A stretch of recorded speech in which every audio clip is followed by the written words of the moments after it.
Hey y'all, thanks for stopping in. Got a couple stories here keeping you updated on what's going on in California in regards to the $20 an hour minimum wage. First off, we're going to go to this one here from New York Post.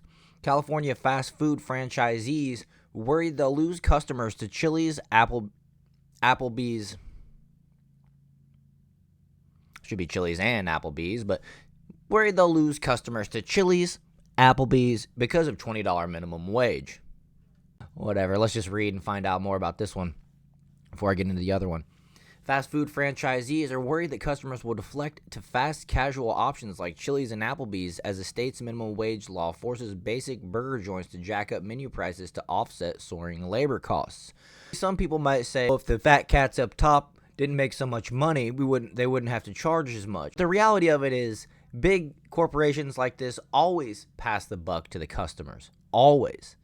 It's expected. And so the higher priced chains aren't subject to the new wage requirements, which took effect April 1st and only apply to workers at limited service restaurant chains or eateries with at least 60 outposts nationwide, where diners pay before eating and there is no or limited table service, aka fast food restaurants, right? As a result, the price disparity between fast food and casual dining restaurants could shrink.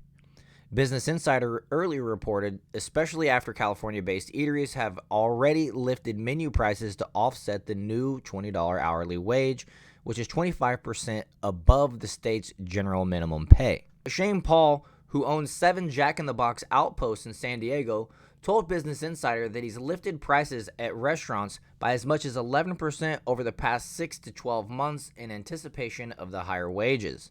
So he was getting out ahead of it and raising his prices, at the announcement, which was something that was kind of expected. And in years prior, before the wage hike was imminent, Paul had only put prices up as much as 4%, he said, according to Business Insider.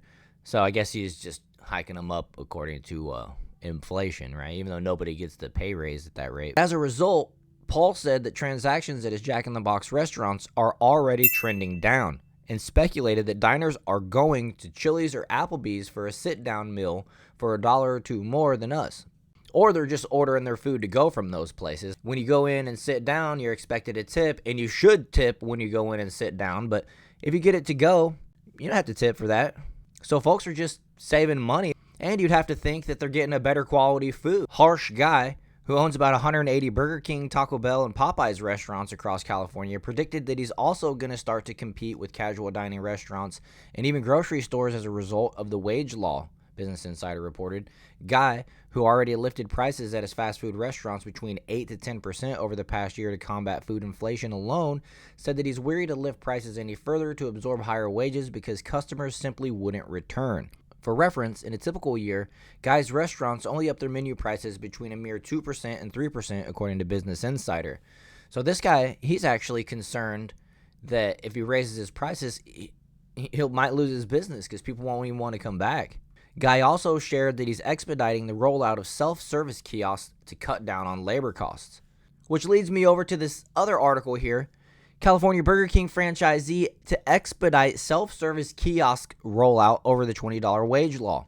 A businessman, the same guy we just talked about, owns 140 Burger King restaurants in California, will slash workers' hours to expedite the rollout of self-service kiosks to cut down on labor costs in response to the state's new $20 minimum wage. Guy, who owns 180 fast food restaurants throughout the Golden State, including Burger King, Taco Bell, and Popeyes, told Business Insider last week, "We can't move fast enough on this rollout. We have kiosks in probably about 25% of our restaurants today," he said. However, the other 75% are going to have kiosks in the next probably 30 to 60 days. So what that means is people are going to lose their jobs, or at least, not everybody, but at least one position at all of these restaurants, nearly 200, people are going to be out of work. So, which is a confirmation of something that I predicted here on this channel, that this $20 an hour minimum wage is going to actually cost people their jobs when it was, designed to help them. Maybe that's just the trade out that these leaders were willing to accept. 75% of the people that worked there yesterday essentially will work there tomorrow, but those people that still work there are going to get paid more, even though 25% are going to be out of the job. It's that type of lack of oversight and due diligence that just goes to show that Democrat policies in California do not work. But we are installing kiosks in every single restaurant, Guy said. Several fast food chains will have hiked menu prices since the new law increasing pay for fast food workers went into effect April 1st.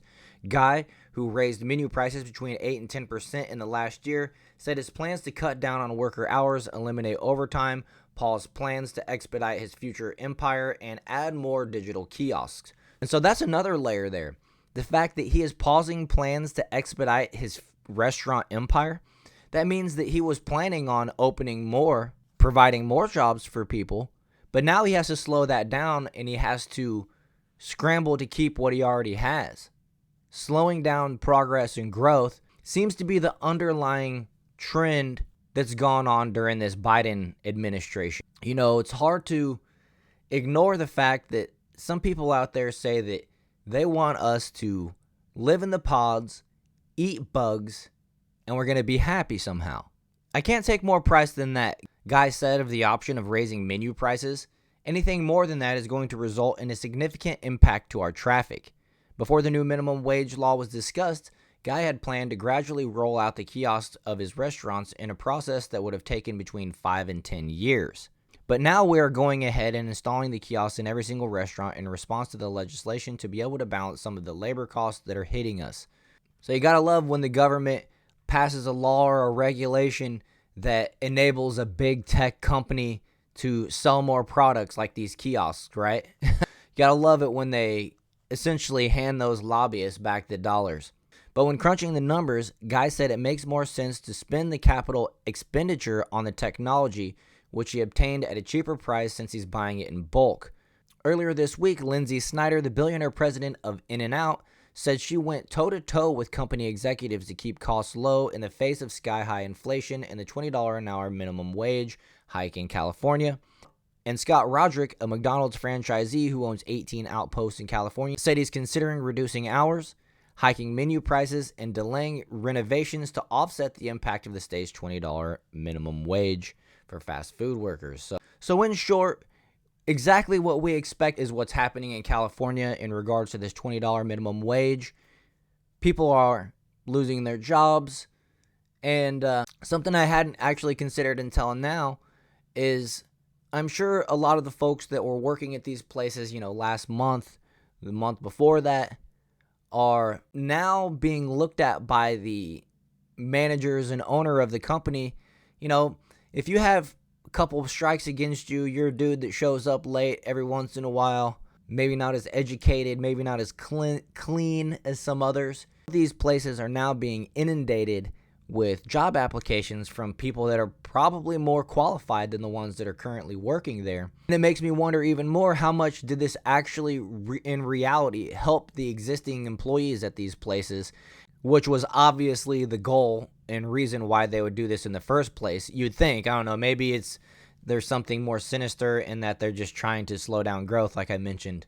But regardless, I think people need to start eating more food at home, learn how to cook for yourself, learn how to cook for your family, even learn how to grow some of that food, learn how to raise some of that food, whether it be chickens, gardening, etc. Figure out something to supplement what you eat, how you eat, in a manner that makes you less reliant on a grocery store or a government or a shipping container. We saw the port there in Baltimore is now closed because of the ship that hit the bridge. You just never know what might happen that could affect the systems that we have in place to bring food to your table, essentially. So with that, I'm going to go ahead and just wrap up. I hope you enjoyed this one. If you did, hit that like button. Also, consider subscribing to the channel, and I will see you guys in the next one.